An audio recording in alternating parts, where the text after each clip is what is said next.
Avis vascular centre మన దేశంలోనే the best varicose vein hospital. And పాత హీరోల గురించి మాట్లాడితే మళ్ళీ శోభన్ బాబు గారి గురించి మీకేం తెలుసు, మీరేం అడగాలనుకున్నారు అది చెప్తేనే కదా నేను దానికి చెప్పగలను. నేనుగా చెప్పాలంటే ఏ సబ్జెక్ట్ చెప్పాలి, దేని గురించి చెప్పాలి, మీరు ఏం విన్నారు, అది కరెక్టా కాదని నేను చెప్పగలను. కృష్ణ మా హీరో, ఎక్కువ సినిమా నేను అన్నగా చేస్తా, చెల్లెలుగా చేసా. అప్పట్లో ఫ్యామిలీ ఫ్రెండ్స్, విజయ నిర్మల నేనంతా బాగా ఇష్టంగా ఉంటాం, తప్ప ఫ్యామిలీ.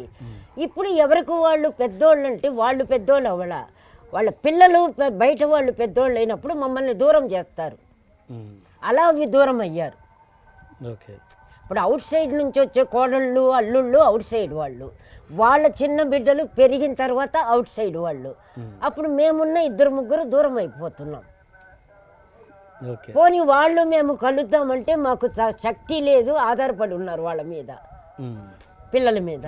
అలా వాళ్ళు దూరం అయ్యారు. నాకేం లేదు, నేను సూపర్ ఈ విషయంలో చూశారు కదా మీరు. పోయాము, అందరూ హ్యాపీగా అన్నం పెట్టారు, అందరూ తిన్నాం, వచ్చేసాం. దాంట్లో ఎవరు రాజేంద్ర ప్రసాద్ పెళ్ళాము, ఎవరు నా చెల్లెలు, ఎవరు తమ్ముడు, ఏమన్నా మీకు తేడా కనపడిందా? అంతే మా ఇల్లు. రోజు హ్యాపీగా ఉన్నది ఏదో తిన్నాం, వచ్చేసాం, అలా ఉంటుంది. అందుకని వేస్ట్ అండి. విజయనిర్మల నేను చాలా ఇష్టంగా ఉంటాం, ఎక్కడ చూసినా మాట్లాడతాం. మరి ఎందుకు ఆవిడ హక్కుగా ఎక్కడుందారమ్మా ప్రభా పిల్లలు నేను చూడాలా, నీ ఎందుకు చెప్పలేకపోతుంది, నేను ఫోన్ చేస్తే ఎందుకు తీయలేకపోతున్నారంటే ఫీలింగ్ ఉంటుంది. మధ్యలో వాళ్ళు లేరంటున్నారు, వాళ్ళ భయాలు వాళ్ళకు ఉంటాయి. ప్రతి ఇంట్లో జరిగేదే అమ్మా అది, ప్రతి ఇంట్లో జరిగే. స్వతంత్రం వాళ్ళకన్నా ఉండకపోవాలి, లేకపోతే వాళ్ళకన్నా ఇన్సెక్యూరిటీ ఉండాలి. శోభన్ బాబుది కృష్ణ గారిదంతా మా సీజన్ అనుకోండి. ఒక్కొక్కరితో ఒక్కొక్క సంబంధం ఉంటుందండి, ఒకేలాగా ఉండదు. కొన్ని తెలిసి ఉంటాయి అనుకోండి, అది చెప్పేదానికి ఏమి ఉండవు. చిన్న చిన్న ఇన్సిడెంట్లు కొన్ని లక్షలు ఉంటాయి. బేసిక్గా ఏంటి, అతను పీనాసోడు, బేసిక్గా అతను బిజినెస్ మైండ్, నోరు తెరిస్తే డబ్బు తప్ప ఏం మాట్లాడు. మీకు అర్థమైందా? తన తిండే తను తినడు, తన బట్టలు తను వేసుకోడు. ఇది ఇంతవరకే చెప్పగలను. దీన్ని బట్టి మొత్తం లెక్కేసుకోండి, అయిపోయి. మీకు అర్థమైందా? ఓకే. నేను అంటే మీరు ఎక్కువగా ఆధ్యాత్మికంగా ఉన్నారు కాబట్టి అండ్ సోల్ ఇదంతా మాట్లాడుతున్నారు కాబట్టి ఈ ప్రశ్న అడుగుతాను. నేను ఇలాంటి ఉద్దేశాలున్న ప్రతి ఒక్కరిని ప్రశ్న అడుగుతాను. భరణి గారిని కూడా అడిగాను ఈ ప్రశ్న. సోల్ గురించి. సోల్ అంటే ఆత్మ. ఓకే, మీరు దైవం ఇవన్నీ మీరు నమ్ముతారు కాబట్టి చెప్తున్నాను. ఏంటంటే పునర్జన్మలు ఉన్నాయా? ఉన్నాయి. ఓకే. మనిషి తను చేసిన తప్పుకి ఖచ్చితంగా శిక్షించబడతాడు అన్నది నమ్ముతారా మీరు?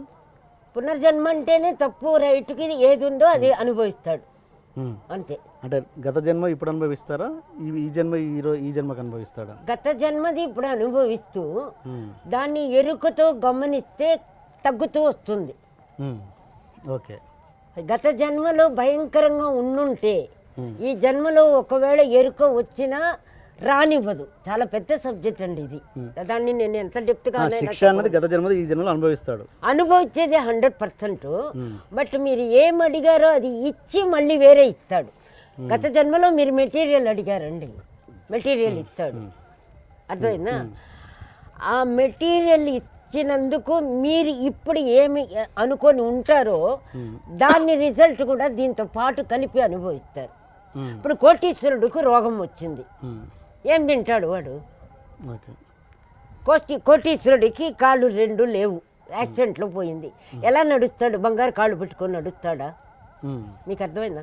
అంటే సబ్జెక్ట్ చాలా పెద్దదండి, మీకు చెప్పిన 5 నిమిషాల్లో చెప్పలేము. ఇప్పుడు చిన్న పిల్లలు 2 సంవత్సరాల పిల్లలే యాక్సిడెంట్ అవుద్ది, లేదా ఇంకేదో అవుద్ది, వాళ్ళు ఏం తప్పు చేశారని? వాళ్ళు తప్పు చేయలే, ఆ సోల్ తప్పు చేసింది.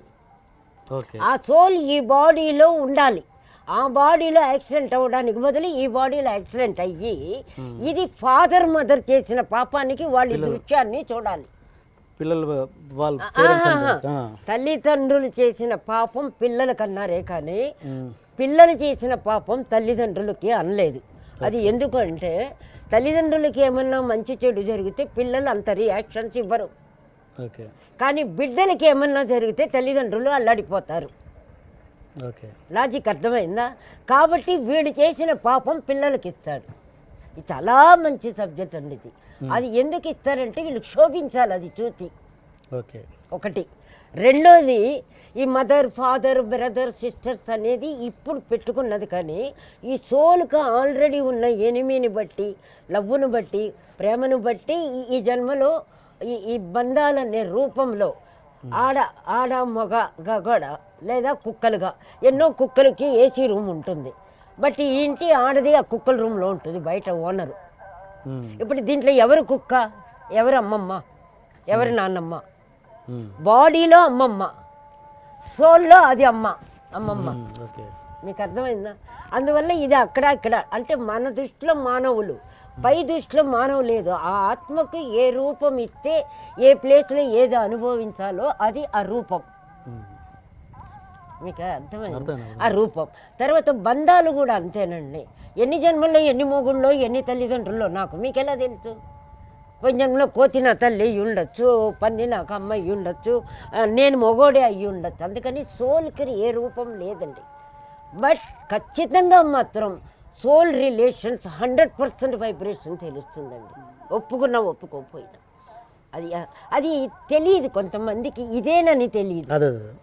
వచ్చిన ప్రాబ్లం ఏంటంటే నేను అనుభవిస్తున్నాను, నేను చూస్తున్నాను, నాకు జరిగిందంటారే కానీ అది ఎవరు అనుభవిస్తున్నారు, ఎందుకు అనుభవిస్తున్నారు అనే క్వశ్చన్కి వెళ్ళితే ఆన్సర్ వస్తుంది. అదే ఎరుక అంటారు పెద్ద భాషలో. ఎరుక కాన్షియస్గా అడుగు, నువ్వు అడుగు అంటే తరచి నీకు నువ్వు క్వశ్చన్ వేసుకుంటూ ఉంటే 100% మీకు ఆన్సర్ వస్తుంది. మీరు వెయిటల్లా నాకు దెబ్బ తగిలితే నాకు దెబ్బ తగిలింది అంటున్నారు, నేనేం చేస్తాను, నువ్వు ఎందుకు దెబ్బ తగిలావు అని అడుగుతా. రమాప్రభని అడుగుతాను నేను, నువ్వు ఎందుకు దెబ్బ తగిలావు, నేనేం చేశానని తగిలావు అంటే ఎవరు అడుగుతున్నారు? రమాప్రభ సోల్ అడుగుతా ఉంది. సోల్ ఎప్పుడుది? అప్పుడు సోల్ కాబట్టి అడిగే సంస్కారంలో సోల్ ఉంది, అడిగే జన్మలో సోల్ ఉంది. ఇప్పుడు బాడీని అడుగుతామండి, నువ్వు చేసిన తప్పుగా నేను ఎందుకు అనుభవించాలని నా సోల్ నా బాడీని అడుగుతుంది. ఆ సబ్జెక్టుకు వెళితే అందరికంటే అనుభవంతో నేను చెప్పగలను, మీరు అక్కడికి రాలే ఇంకా. అందుకని చాలా కష్టమైంది, చాలా ఈజీ. మనం ఇద్దరి మాట్లాడుతున్నాం. మన ఇద్దరు సోల్కు మీడియా ఎవరు? ఆ సోల్స్కి సంబంధం ఉన్న ఇద్దరు సోల్స్, వాళ్ళ పేరు బిందుమ్మ, మంజులమ్మ. లేకపోతే మీకు నాకు సంబంధమే లేదు. బట్ ఇంతమంది ఉండటంలో మన ఇద్దరం మాట్లాడుతున్నాము, ఒక అతను వింటున్నాడు, ఒక అతను పని చేస్తున్నాడు. ఆ వినేది కూడా ఆ వినేంత సోలుకి అటాచ్మెంట్లో ఉండుంటుంది పోయిన జన్మలో. దాన్ని కించెత్తు భోగం అంటారు. అంటే ఆ విన్నందుకు వచ్చిన పుణ్యం. అప్పుడు మనమంతా కలిసి ఉన్న ప్లేస్ యొక్క స్ట్రాంగ్నెస్, ఆ బంధం ఎంతవరకు దాని రిలేషనే ఇప్పుడు ఉంటుంది. ఇప్పుడు వచ్చిన ఫీలింగు పద్ధతి అప్పటికి శరత్ బాబుది కానీ శోభన్ బాబుది అందరిది కూడా మీరు ఇప్పుడు తీసుకుంటే అన్నిటి కూడా ఆ పీరియడ్కి అవి మనం అనుభవించుంటాం. నేను దెబ్బ కొట్టడం, నేను ఇప్పుడు దెబ్బ తినడం, నాకు అన్నం పెట్టడం, నాకు ఇప్పుడు వాళ్ళిద్దరు పేర్లు పూరి బాబు నాగార్జున బాబు పెట్టారు. ఏంటి సంబంధము? అది సోల్ సంబంధం, భౌతిక సంబంధం కాదు. అంటే మనిషి చావును బట్టి వాడి గుణాన్ని 100%. చావు రోగాలు ఏమండి, భార్య భర్తలు అంటున్నారు. ఒకటి అంటున్నానండి, భార్య ఎక్కడో ఉంటుంది, భర్త ఎక్కడో ఉంటాడు. నమ్మకంతో తప్ప మీరేమైనా ప్రూఫ్ చేయగలరా? ఒక నమ్మకం. బట్ అదే మొగుడు ఏం చేస్తున్నాడు, వేరే దేశంలో ఉంటే ఇంకో దాన్ని ఉంచుకుంటున్నాడు. అంతా ఉడికిపోయి ఒళ్ళలో శక్తి అంతా పోయిన తర్వాత అంతా పాడైపోయి ఇక్కడ పెళ్ళాలకు మొగుళ్ళకో పనికి రానప్పుడు తిరిగి వస్తారు వాళ్ళు. మరి ఇది వీళ్ళు చేసిన పాపమా వాళ్ళ కర్మలా? ఇట్లా ఎంటుకుంటూ పోయామనుకోండి, దానికి ఎండ అనేది ఉండదండి, ఎండే లేదు. ఆధ్యాత్మిక చిన్న విషయం కాదండి, పెద్ద తెలిసిందనుకోండి ఉండము. ఆ ఉండకుండా ఉన్నవాళ్ళే రామకృష్ణులు, రమణ మహర్షులు, బాబులు వీళ్ళు తెలిసిపోతే ఉండమండి. దాన్ని అవధూతలు అంటారు. వాళ్ళు పీతింటారు, ఉచ్చలు లాగుతారు. బట్ అది మీకు అలా కనపడుతుందే తప్ప వాళ్ళకి అది అమృతమే. నేను అవన్నీ ఎక్కువ చూశానండి నా లైఫ్లో. చాలామంది అవధూతలది ఇన్సిడెంట్లు నాకు బాగా ఎక్కువ జరిగింది కాబట్టి నేను నమ్ముతాను కాదు, నమ్మి తీరాలి. నేను 100% నమ్ముతున్నాను.